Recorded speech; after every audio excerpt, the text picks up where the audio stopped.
Hi everyone, welcome back to Learn IT with Venkat. Today I am going to do a simple circuit simulation using Arduino Uno board, LED resistors and breadboard in the environment of Tinkercad. Let me see how. So now open the website tinkercad.com and log in. So I am using my Google account.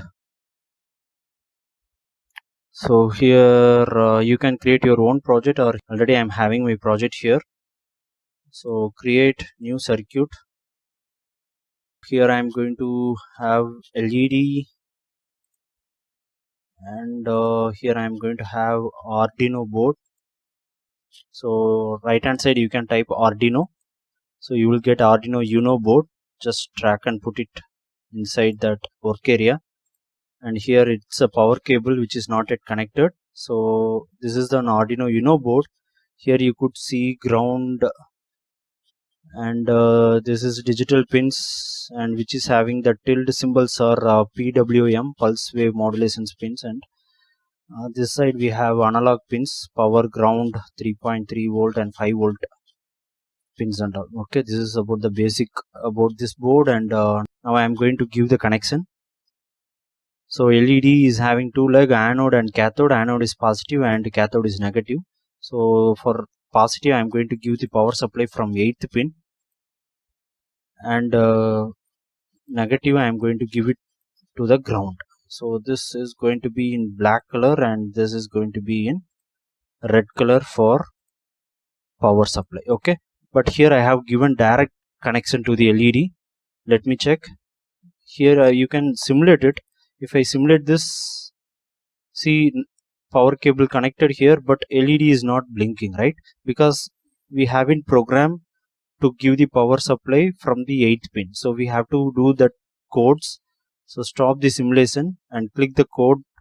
Here you have a blocks, like if you have an experience with Scratch, this is similar to Scratch. Here we have some inbuilt default Scratch block. We don't want it, just put it in the drafts. So here I am going to give set pin number.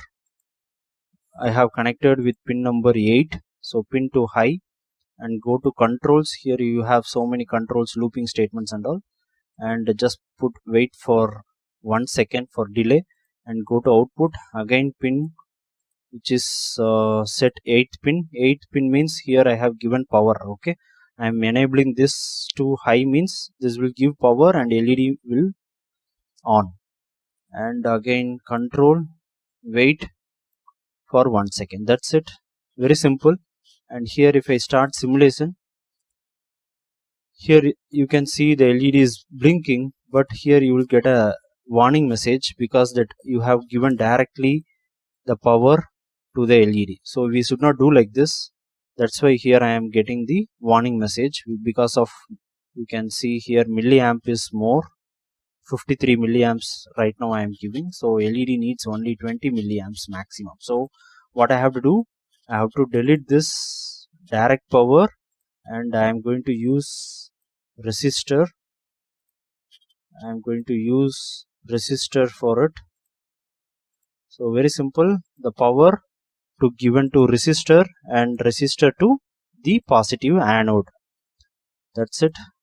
And change the color also. Now it works fine. So start the simulation. So you can see now no warning code, and it's not blinking because both the pin number set pin to high, and here also I set to high. So here you have to make it low. So after that just restart the execution simulation. Now you can see your LED is blinking. Okay, if you want the code here, just stop the simulation, and here blocks plus text. If you click this one, here you could see this is the Arduino board's code. If you are using real device, just once you get the output here, you can copy this code and you can use it in the real device Arduino IDEs also. It will work fine. Okay, very simple and very interesting. You can create all kind of scenarios here, and you can check your circuits, and once it is getting success, you can get the code here. You can do it in the blocks. The blocks automatically it will convert that text also. So just like that you can copy it and paste it in your real device Arduino IDEs. Okay, and this is very useful website for the beginners if you feel that you are not comfort in real device configurations, because these are all very small devices. So suppose if you give any wrong connections, sometimes the devices will get damaged. Okay? So if you practice here, it will be giving you a confidence, and then you can move to the real device. Okay, now I am going to add breadboard here. So here type breadboard, and here you will get breadboard small and also different breadboards. Here I'm going to choose the breadboard small. Okay, the same circuit, but here I'm going to use it in the breadboard. So delete the connections and you can move the devices out. So here I am having my breadboard. Actually, if you look at this breadboard, inside which will be working like a row wise, and outside which will be acting as a column wise, which is a straight line full of minus and this full of plus. You can see the selections, and if you move your mouse inside, this is like this row wise. You can see that first row, second row, third row. So this is going to be row wise, and this outside, both the outsides is going to work like a vertical column wise. Okay, now I am going to place this LED.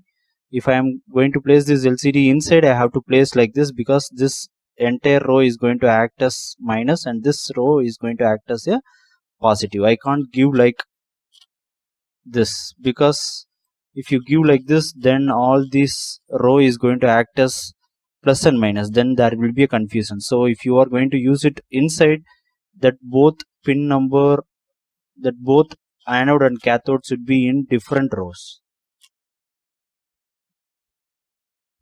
Okay, but if you are going to use it outer slat, then you have to use it like this, because outer slat, you, as I told you, this full column is going to act as positive and this full column is going to act as minus. You have to know the difference of it. Now I am going to place it inside here, so I am going to place it like this. Okay, and take the resistor, and the positive side you can place it in any row of this anode legs, one leg of resistor and another leg in the another side. And here same, in this side I can choose any slat, and ground I can choose any slat this side. Okay, that's it. This is going to be black as usual, and this is going to be red. Fine, that's it. Now if you start the same simulation, you can see power cable connected and your LED starts blinking. So this is how you can use the breadboard for the same circuit diagram. Hope you understand. Thank you. Thanks for watching. Share with your friends. Subscribe this channel. Bye bye.